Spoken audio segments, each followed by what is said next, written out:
तो भाइयों मैंने इधर पूरा कनेक्शन कर दिया है, ये देख सकते हो मैंने पूरा कनेक्शन इधर कर दिया है। ये जो है ये दोनों सबवूफर का है, जो मैंने इधर ये बेस लगा रखा है। और ये जो दो चार वायर देख लो ये है, ये सैटेलाइट स्पीकर तो है मेरे पास, है नहीं छोटा छोटा। सो ये बराबर 8 इंच का मैंने 50 वाट लगा रखा है, 50 तो है नहीं 60 वाट। तो दोनों मिला के हो जाएगा 100 वाट के ऊपर। सो देखते हैं लोड देखिए इसमें क्या होता है। और ये 50 वाट, हाँ इसमें 60 वाट, तो ज़्यादा हीट होगा नहीं। और मैं बोल दूँ कि ये जो आईसी है ये कुछ तक मतलब बोल सकते हो हटके है, सबसे हटके है। मैंने जो 3773 एम्पलीफायर बोर्ड बनाया था उसमें से सेम टू सेम बोल सकते हो।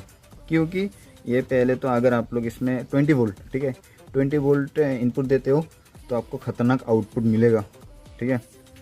और इसमें ब्लूटूथ तो मिलता ही है। और आप लोग इसमें ऑक्स के भी लगा सकते हैं, जैसे ऑक्स का भी है इधर।